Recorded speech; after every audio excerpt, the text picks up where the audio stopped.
those are the signs you have to look for, because people that are narcissistic and users, they size you up. They size you up. When there's a confident person that can see through their lies, they will never call you back for the second date. So I have been contacted. Oh, let me explain my background. This is my schoolroom. This is where I homeschool my children. As you know, I have 3 children, and I have homeschooled at least one of them for the past 10 years. Right now, all of them are being homeschooled. So I couldn't find a quiet place to come record. So we're in the schoolroom. Now everyone is homeschoolers now, so welcome to my world. So I wanted to address the abuse that people are experiencing when they get romantically involved with a Jehovah's Witness. I have had so many men and women reach out to me and say, oh, my wife was so toxic. I had to leave her. When I met the person, they said they were leaving the Jehovah's Witness organization, but once we were married, they got back in, and now nothing is like it was when we were dating, when we made this commitment to each other. But what I mostly hear from is like really young, naive women that have been used and discarded by Jehovah's Witnesses. So if you look in my comments on, if you're a subscriber, you'll see where I will always try to respond to as many comments as I can. But this one woman, she put a comment and then she emailed me. So we went back and forth, and I was really trying to encourage her that it's not her fault. Because, okay, so let me tell you what happened. I'm so mad. I wish we could find this boy. I wish I could find this boy and take care of him for what he has done to this girl. So she started dating him some months ago, almost about 6 months they've been dating. And he told her from the very beginning that he was a Jehovah's Witness, that he was very religious. And she said she's not particularly religious. She shared that with him. He said it didn't matter. So as the dating progressed, they felt like they were really connecting. They were connecting. They had a lot of things in common. As far as work, they met at work. And I don't want to give out too many details. She did give me permission to give some details, but she agreed that it was okay to tell her story because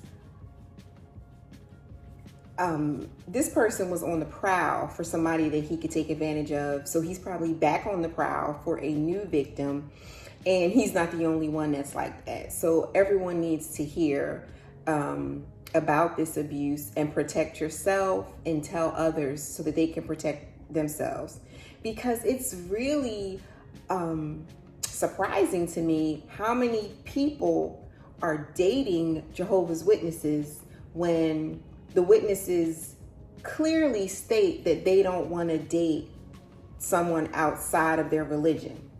But tons of people are contacting me saying that they're dating Jehovah's Witnesses. So anyway, so this girl said all was going well, and then eventually the relationship turned sexual. Because they made a mutual commitment to each other, and it had been sexual for like the past 6 weeks. Then out of the blue, all of a sudden, he tells her, oh, I'm breaking up with you. She's like, what? Totally caught off guard. What did I do?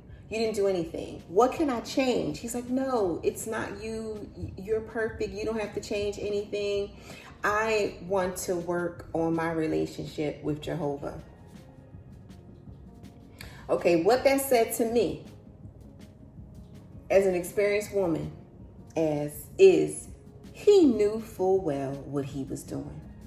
He knew that this girl didn't know much about the religion, and that's what she said. She had heard of Jehovah's Witnesses, of course, but she said she didn't know anybody that was a Jehovah's Witness. She didn't know a lot about the religion. But watching the videos on YouTube, she now sees so many people, families being broken up, and now sees that they are recommended that they marry another Jehovah's Witness. She said he never said that to her. He talked about marriage with her. He talked about their future together, and all of that. Now she can see that it wasn't her fault that she was fooled. This I told her, and what I explained to her is that people will do this. He had a sexual need that he wanted filled. He's not married. He couldn't risk having sex with one of the sisters in the Kingdom Hall. Heaven forbid that people find out and they get disfellowshipped and scorned because they had a sexual relationship. So what did he do? He preyed on a naive, worldly girl,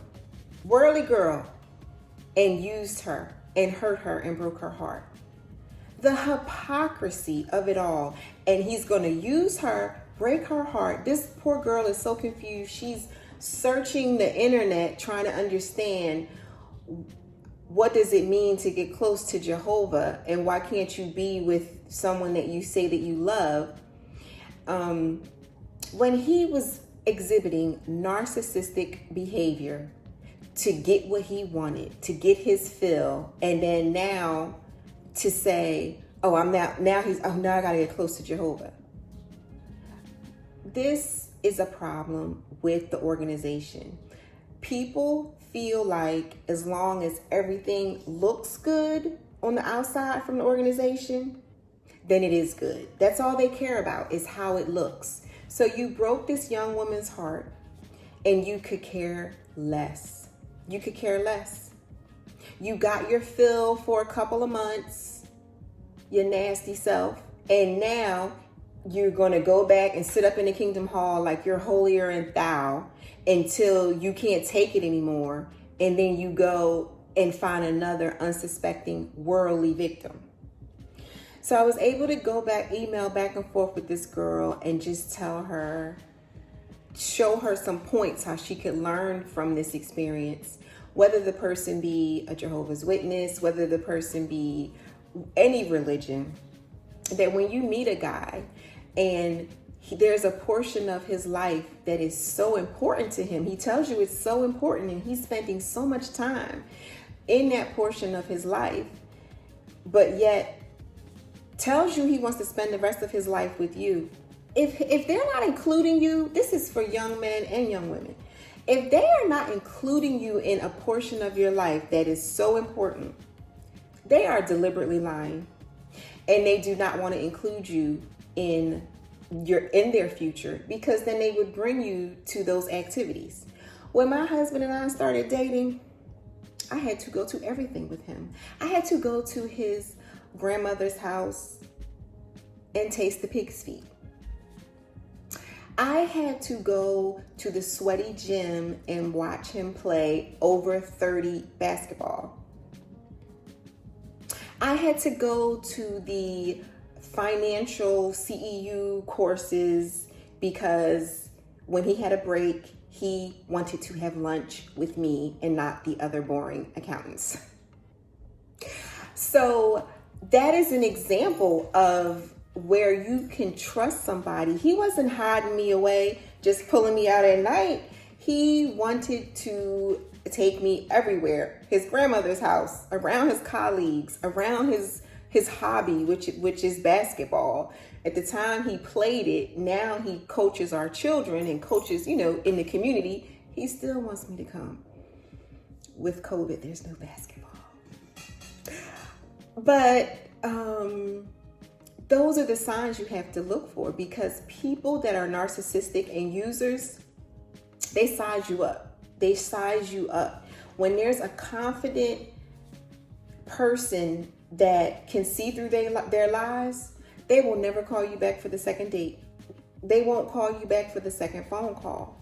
So that is why you have got to protect yourself. Look at those signs and symptoms. So that was one sign. You guys know I'm a nurse. I said signs and symptoms. Red flags. I always speak in nurse speak and say symptoms. But I was just trying to help her and talk to her and tell her that we all have to go through this learning, and we all want to be used sometime.